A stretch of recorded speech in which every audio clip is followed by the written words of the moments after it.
Hi everybody. So, yay, I'm very excited. I'm alone. As you can see, I never look the same when I'm alone. You always can tell, so I'm just saying it right away. I'm alone right now because it's the middle of the day and Tim's off working. But we're doing something really exciting today, making chocolate chip pie, the coolest thing ever. This goes back to my old J.W. Ryan days back in the 80s when I used to bartend and waitress there, and that's how I learned how to make potato skins all those years ago, and now this is how I learned to make chocolate chip pie all those years ago. This is phenomenal. It's so basic, so wonderful. I'm sure you even have all the ingredients on your shelf. So you can, if you're not good or don't feel like you have time or whatever, you can go get one of those pie crusts that are frozen, unthawed, and then just put it in your dish and start your dish there. Put it in your pie pan and start your dish with that. But of course, we're here at Paula's house, and at Paula's house, everybody does everything homemade. So I'm going to try to get the camera to turn down on here, and you're going to watch me make. I know we've done this before with, we were making quiche and stuff, but yeah, I mean, if you haven't watched the other ones, then you have no idea what I'm doing. And so, yeah, I always like to start all over again as if you haven't heard this. So in this bowl already, you all know who have seen before that my pie crust recipe is always 2/3 cup of shortening. You can do a combination of butter flavored shortening. If you want, you can use butter flavored shortening and regular Crisco together if you like your crust like that. I just go all Crisco. Play around with it, whatever you put, whatever your favorite pie crust is to make it. And then you're going to fill it afterwards with what we're doing. So here's my pie crust. Because I only need the bottom, and today I have no desire to make a second pie with this first pie. I'm only making a half a recipe. So in here is 1/3 cup of Crisco, which is sticking up over there, 1 cup of flour, and it'll end up being 1/2 a cup of milk and a pinch of salt. But normally my pie crust recipe for the top layer and bottom layer is 2 cups of flour, 2/3 cup of shortening, 1 full cup of milk, and a pinch of salt. So here we go. I love this thing. It makes it blend better. See how cool this is? How it breaks up the shortening. It literally breaks it up. When we made our crust last time for quiche, and then I made that chocolate pie, it was sticking and acting kind of funny, and I realized that I remembered after I did the video, hey, I hadn't used this. I always use this. I don't know why I didn't use it in the video that day. So yes, I always cut my shortening like this, and you can see how it's very well blended now. See how it's very well blended? There's no more, you can't see the hill where that was, and you can see as I'm taking it off of here how it blends. It's very filled with flour. So, yeah, and now I don't put the whole milk in right away, because remember, sometimes for some reason, sometimes you just don't need the whole thing. You'd only be adding flour to it anyway. So, and we're just going to get it until you can play with it with your hands into a big ball. So you can see I used most of my milk so far, but not all of it. So if I don't need it all, I'm not going to. But it's supposed to take a cup, and sometimes it does, and sometimes it doesn't. I don't even understand the thought process of that. Maybe it's a different kind of weather day or something. That's what my mother used to always say. Sometimes when you're making bread and when you're making pie crust, sometimes weather is a difference, which is kind of funny. I don't feel like I need any more. I don't feel like I need the whole 2 cups. I'll just put a little splash. I see a little bit of dry still underneath. I'll put a splash in there. Oh, what a sunshiny day. I'm waiting to go outside. I reversed my day. You know how I wrote that I was going to go and, whoops, hold on. I gotta get my flour out. And I'll get my big container of flour here, as you saw me go by with it. Make your little nest area there. Get it liberally, and make sure you, of course, keep flour on your rolling pin all the time. So here we go. Get it floury. Remember, the big thing about pie crust is it's completely opposite bread. Now bread, the more you play with it, the more you mess with it, the more you knead it, it always makes it lighter and better. Not so with pie crust. The more you play with it, the tougher it gets. So you just really want to get in and get out with pie crust. You don't want to do a lot of messing about with it. So I'll put my pie plate over here so you guys can see better what I'm doing here. All right, here we go. So make my nest again. I'll put my flour over here for a minute. I got just enough flour on here that you can see it's not sticking to my hands anymore, and I'm not playing with it either. I'm putting it down right now. Flouring one more time just to make sure it's liberally floured, and I'll do it more than once. My rolling pin, and there you go. And I just keep going back and forth from side to side, sort of a squarish, and then you go where it starts looking square. You just kind of break that open. Keep, just keep moving around. Don't just roll it constantly from one spot, because you're trying to make a circle, remember. So just keep making a circle here and there. I'm going to get a little more flour so it hasn't stuck yet, and I don't want it to. So there we go. There we go. Whoops, shoot, I hit it with the pie pan and it broke. Bummer. Can't believe I knocked the pie pan into it. But then again, at the same time I can. So I always do this to see if I'm the right size, and I am. You want that excess over the side. So fold it in half, put it in your pie plate, which I'll put that back together easily enough from here, and then move it around till the whole thing is covered.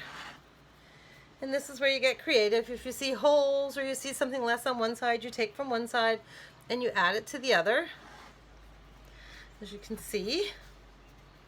Now this is the one where I do want the decorative sides, so I am going to make that decorative top to it. There we go. I'm using my flour that's on each sides to keep my hands from sticking to anything. I'm quickly just going around. If I need more on one side from the other, you can see I take it from one side and I put it on the other, and I just mold it. It's kind of like working with Play-Doh at this point. Again, don't play with it.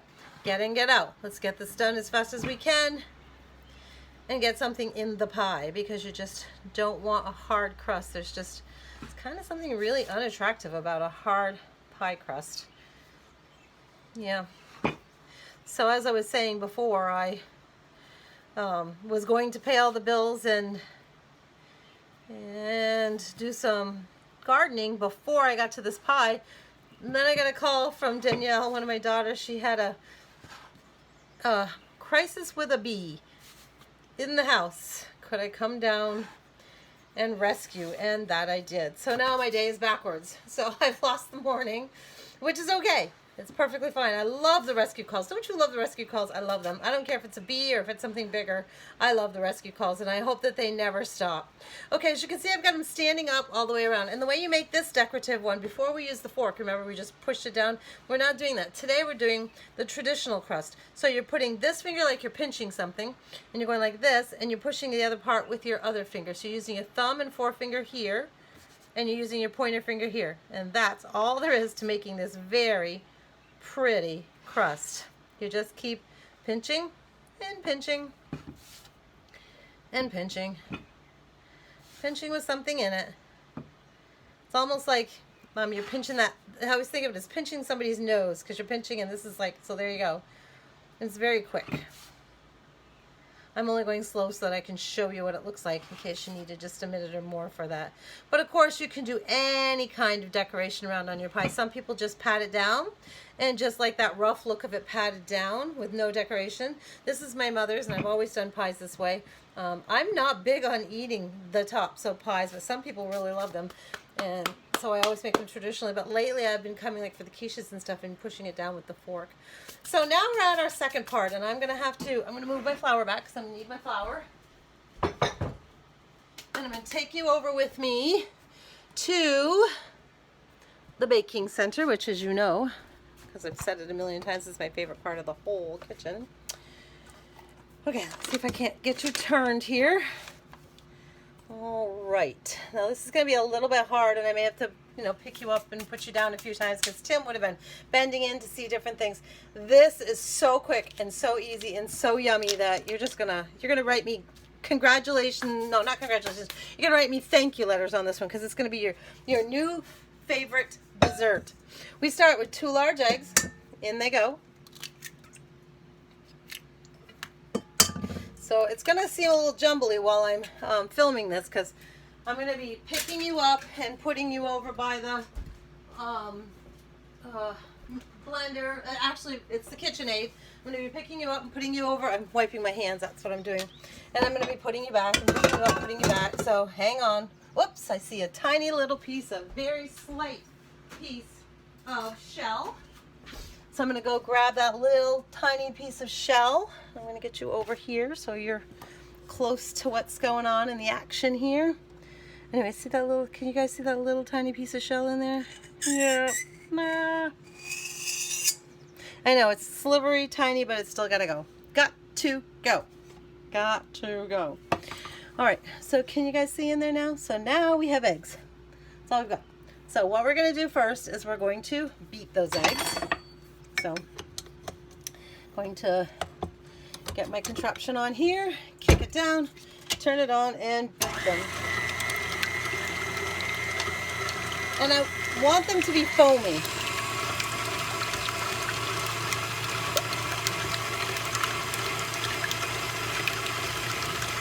What a beautiful day today.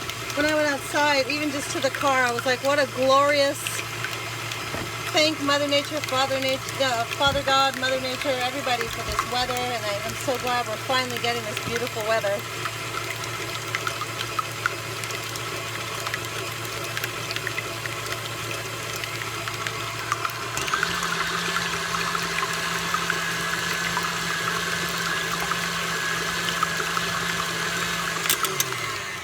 Oh, that looks fantastic. Okay, from there, and I'm going to pull this out because sometimes I have a really hard time adding ingredients when it's sitting on there. So I hope you can see what I'm doing here.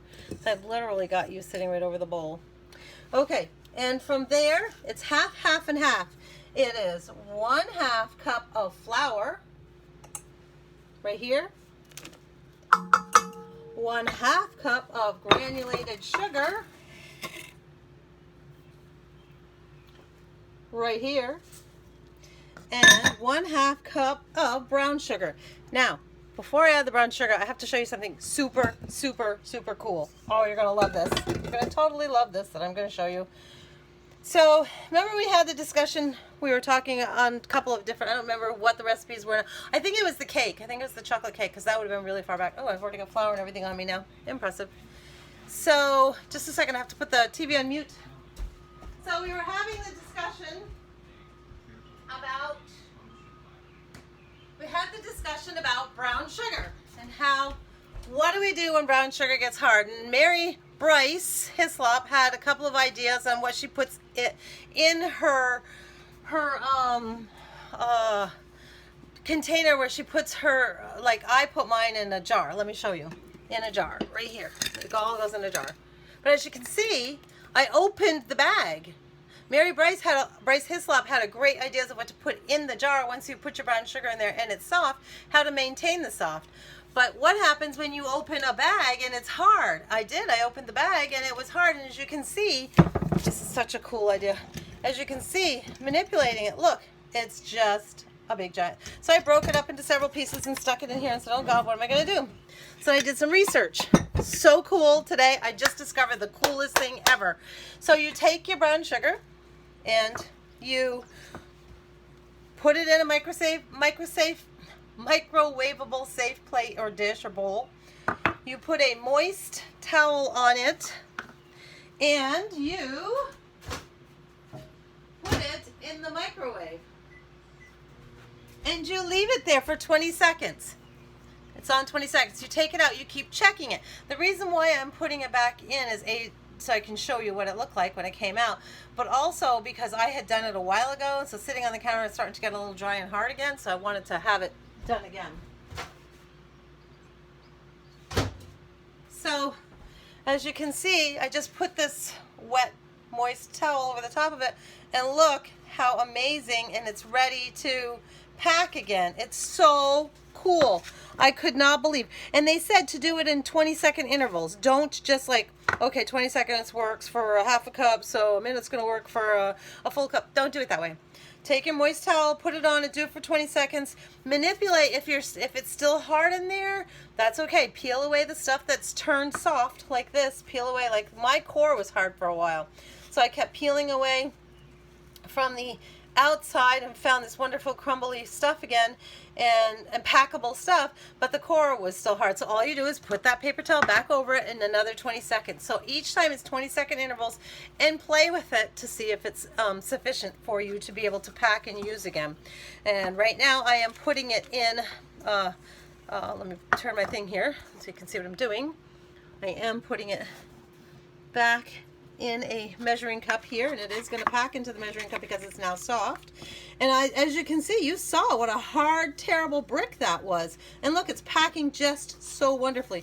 So that's how we rescue. And I was horrified because I was like, oh great, I'm going to use Mary's ideas from now on. And then I was like, wait a minute, what happens when, because I had bought ahead, you know, and maybe I had bought too far ahead, or maybe there was something wrong when they were shipping and how they, you know, kept their product controlled. I don't know, you know, like maybe with how they keep it. And so I was like, what am I going to do? Well, there you go. It's perfect. So now I put this 1/2 cup of brown sugar right in with the rest of everything else. And there you go. Now, let me put you back beside it so you can see what happens when it starts doing its voodoo that it does. I hope you can see it. I hope you can. And these I now beat up, blend.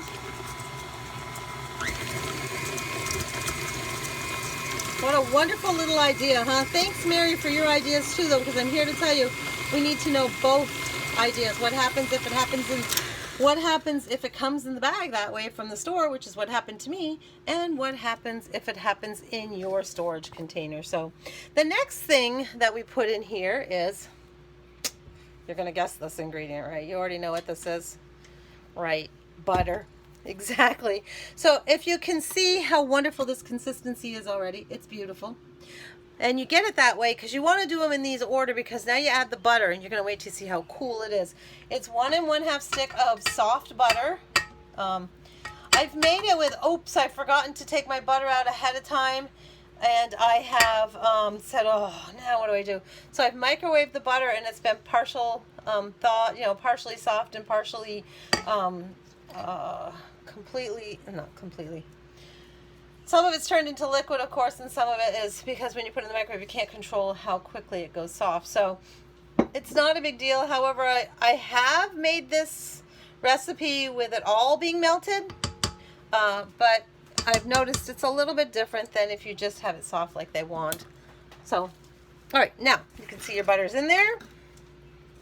This is the big last final step. How this gets beaten and the consistency of it is like the real cool part here. I hope you can see everything. Whoops. Sorry, guys. Can you see everything? Well, you're kind of stuck in an odd spot, aren't you? Well, I guess it doesn't make any sense to have you stand there and watch that because it's not doing any good. But I'll show you what it looks like when it's done. So yeah, this is, oh my God, it's actually already done. So I'm going to, as you can see, I'll show it to you like this. See how wonderful? You can see how thick it is when I touch it with my finger. I'm going to just scrape the sides and stuff though, because the only thing about this KitchenAid is that it doesn't really get to the sides like you'd like it to. So I'm taking the bowl out, and I'm going to kind of, you know, trim around the edges, whatever you want to say, scrape the sides, whatever. Getting it all back in the center. As you can see, it's a very thick thing. It's kind of like, the thickness of this is quite like our cake we made the other night, our angel food cake, because it gets light and thick and full, but it doesn't have all the air underneath it that the angel food cake had. So I'm just gonna, you can see it works. I'm just gonna give it one more second of this beater, because I just want to make sure all of it gets that chance to be beaten up. Okay, and that's it. So it's super uber quick. And now we're going to go over here where I hope you can see what I'm doing. I'm going to take this off. I do have to clean the sides of this. There we go. Clean out this contraption, because you're going to want all of this. All of this. You don't want any of this left behind. This is the core of your pie. This is it. So it's not like you want to leave any of this anywhere. And then after this, it is literally just a cup of chocolate chips. Now, okay, I'm gonna sound like a snob. And you know how I said I'm really snobbish about certain things, like I only use the Peter Pan roasted, honey roasted, and then I even do crunchy. Yeah. Now, here's the other thing I'm snobbish about. Really snob. Whoops, I keep putting my hand on that. I'm sorry, guys. That's terrible. The other thing I'm snobbish about is when I'm making, like, chocolate chip cookies. I'm a Nestles girl all the way. Nestles. Whoops, this one. Nestles, Toll House. I'm super snobbish about Nestles. When it comes to this pie, I will not do store brand. I will not have anything to do with this pie except for Nestles. And that's just the way I am. Nestles has that. If you eat one or two of these on their own, like if you go like this and go, oh, it has that little bit of, I don't know how to describe it. Like if you take a no-name brand chocolate and you bite into it, it's just kind of a bland chocolate. There's this bite back here to the Nestles morsels. Now, you can get creative if you want. You can make your pie with different flavors if you like. I have never done it before, but you could use raspberry chocolate chips. You could use peanut butter chocolate chips. You could make this a peanut butter cup pie by using peanut butter and chocolate chips together, like half cup peanut butter, half cup chocolate chips. There's so many different things you could do this. You don't just have to make it the Nestles Toll House. Where I got this recipe, not gonna lie, I've had this one bag with the recipe on the back of it for, God, 20 some odd years, obviously. Well, no, 1980, so I hate to tell you how many years. This one bag, this is where my recipe's from. The back of this bag. They don't even put it on the back of the big bags. They might still put it on the little bag, but I never buy the little bags anymore. But it says right here, Nestle Toll House chocolate chip pie. And that's where I got my recipe, and I've been using it from there ever since. There you go. And that's it. So I'm a little snobbish about the chocolate chips. I'm throwing my chocolate chips in right now. Whoops, I did it again with my hand. You're just probably loving that. Throwing in the chocolate chips. Whoop. And just putting it together. This is this last chance to get it all stirred up. And there you go. It's so thick with chocolate chips. You don't think a whole cup of chocolate chips goes very far, because God knows you put so many of them in chocolate chip cookies, but it does in this pie. It goes very far. And then, as you can see, here's my crust. And I've got you standing over my crust, and then you just put it in. And see how thick it is? It stands up on its own. So you're going to have to push it down and move it around with your spatula, because it's very, very thick. Oh, I know what this reminds me more of in the consistency. Oh, duh. Not in the pot, not in the cake we made the other day. This consistency is so much like that. The brownies that we started out, our first ingredient was 2 sticks of butter. Yeah, it's just like that. See how thick it is? And the brownies were like that, remember? We had to like push them down and everything. So that's it. That's all you're going to do. And I did not put them in here today, but the recipe does call for nuts. You know, because that variety of nuts. I usually take walnuts, and actually I think I will do that. I will. No, I can't. I've already got it in here. So no, I'm not going to, but normally I take walnuts and I sliver them, you know, put them in that chopper that I have. I think it's a half cup. Let me look. Yeah, no, but it is 1 full cup of nuts. So anyways, I use 1 full cup of nuts. It would be really cool to put pecans in here, which I've never done before. I've always used almonds because, not almonds. I've always used walnuts because that's what they said. From here, so the only thing I'd add to it, because if I were you, is put the nuts in of any kind that you like. And I think I'm going to see if I've got some pecans in there, maybe, because I can take it out of the shell quickly and add pecans to it. That'd be actually pretty cool. Yeah, I'm going to go look for that after we're done talking. But this goes into a 325 oven for 55 to 60 minutes. How do you tell if it's done? Because some ovens are different than others. Right, don't forget, you use your your toothpick trick. Go down if it's coming out clean. Now, if it comes out with just chocolate, that means you just hit a bunch of chocolate chips on your way through. Move it around and try to get out of a chocolate zone, which is hard when it's a chocolate chip pie. But try to get it out of the chocolate zone and move it in. If it comes out clean, then you're totally fine. So 55 to 60 minutes is pretty solid, though. I've never seen it take any different, and I've had a couple of different stoves in my life. So I hope you enjoy that. I mean, it's something when you go to a restaurant, you pay so much. Chocolate chip pie was huge in the 80s. I don't know if you can get it anymore, but it should come back. It should be in this big comeback. That's what we should do. Let's bring back the chocolate chip pie because, man, oh man, it's one of the best desserts I've ever tasted. And you take your heavy cream or that green container of whipping cream, get that together, make your own homemade whipped cream and or ice cream. This a la mode is ridiculous. When you're serving it, there's a couple of different ways you can serve it. You can just serve it cold because it's on the shelf and you can be, room temperature, not cold, but at room temperature, or you can put it in the fridge. But what's fun to do is to take it, throw it in the microwave for like 15-20 seconds. I wouldn't go very far, just to get it warmed up a little bit. Then put your a la mode on the top, your ice cream, and imagine how much fun it would be, like chocolate chip ice cream or vanilla. Anyways, I'm not a vanilla fan, but they say if you are, it'd be fantastic on top of here. I'm a chocolate fan. I don't know if I'd put chocolate ice cream on top of this though, but I usually make my own whipping cream and just gorge on some really thick whipping cream made out of by myself. So the phone's ringing, gotta go. I hope you love it. Bye.